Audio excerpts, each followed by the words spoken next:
আমাকে হাজার মানুষ হাজার আজকে এই ভোটটা আমাকে দেয়নি, শহীদ প্রেসিডেন্ট জিয়াউর রহমান সাহেবের দল করি আমি পলাশপুর ফ্যাক্ট নয়, আমি জিয়াউর রহমানের সালাম পৌঁছেছি, আপনারা ভালোবেসে ভোট দিয়েছেন, ভোট পলাশকে দেননি, প্রেসিডেন্ট জিয়াউর রহমান সাহেবকে দিয়েছেন।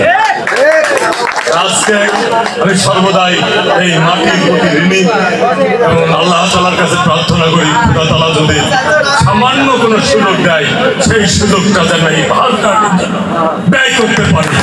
এবং আজকের এই উপস্থিতি আজকের প্রধান অতিথি মধ্যমণি ব্যারিস্টার রাগিব চৌধুরী, উনি কার সন্তান?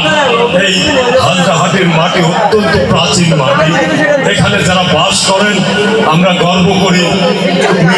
মিরপুর থানার ভিতরে রোয়াদা ইউনিয়নের অত্যন্ত বুনিয়াদী পরিবার এখানে বসবাস করে এবং অত্যন্ত সাংস্কৃতিক কালচারাল মানুষ এই মাটিতে ঘুমায়। আমরা রোয়াদা হেডকোয়ার্টার হতে পারি, কিন্তু যেটা স্বীকার না করলেই নয়, আপনাদের বাড়ির ভিতর গেলে অনেক কিছু শিখার আছে, আপনাদের উঠা বসা এগুলো আমাদের অনেক জানা বোঝা। তাই আমি আমার বক্তব্য দীর্ঘায়িত করবো না। আজকে এই মাটির থেকে আপনারা স্পষ্ট বলেছেন আমরা আপনাকে ভালোবাসি। কে? ব্যারিস্টার রাগিব চৌধুরী আমার কাকা। এর আগে আমি লক্ষ্মী পূজায় এসেছিলাম, আপনি বলেছিলেন আপনি রোগ চৌধুরী ভালো মানুষ, আমি তার সাথে রাজনীতি আপনি বলেছিলেন। আমার গর্ব হয় এই প্রবীণ মানুষগুলো এই ইতিহাস যখন চলে যাবে হয়তো আমাদের ইতিহাস অনেকে জানবে না। আজকে আপনারা বেঁচে আছেন, আপনাদের কাছ থেকে শুনছি যে কোন মানুষ কেমন কে রাজনীতি করেছে, দেশের ইতিহাসে কার কি অবদান। আজকে বলার অনেক কিছু সময় নেই, আমার প্রধানমন্ত্রী সারাদিন ওনার বক্তব্য শুনবো।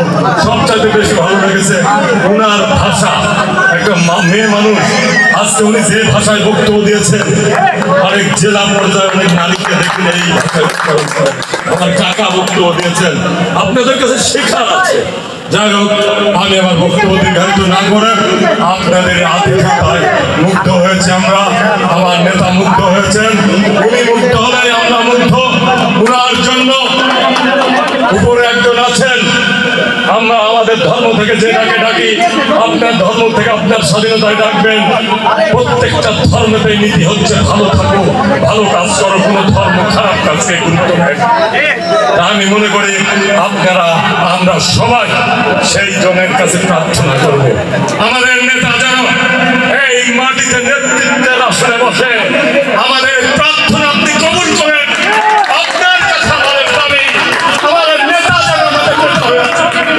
এই বক্তব্য দিয়ে আপনাদের সমাজ সুস্বাস্থ্য সুন্দর জীবন এবং হাজারহাটের মানুষ আপনারা বলেছেন তারা আপনাদের বন্ধু, এটা সত্য। হাজারহাটের মানুষ ফ্যাসাদে বিশ্বাসী নয়, হিন্দু মুসলিম ভেদাভেদ নেই, এটা গর্ব করার বিষয়। তাই আবারও বলবো আপনারা যেমন আছেন আগামী দিনে আরো বেশি সুন্দর থাকবেন এই আশা ব্যক্ত করে সবাই সুস্বাস্থ্য সুন্দর জীবন কামনা করে আপনাদেরকে ধন্যবাদ জানিয়ে শারদীয় পূজা উৎসব যে কয়দিন আছে আমরা আপনাদের পাহারাদার হিসেবে থাকবো এবং আমার দলের ভাইরা যারা আছেন যে কয়টা দিন পূজা হবে শুধু প্রশাসনের উপর নির্ভর নয়, এই পূজা সবাই দেখে রাখার দায়িত্ব আমাদের। এই বলে আমার বক্তব্য শেষ করছে। আপনারা ভালো থাকবেন, আমাদের নেতার জন্য দোয়া করবেন। সবাইকে ধন্যবাদ।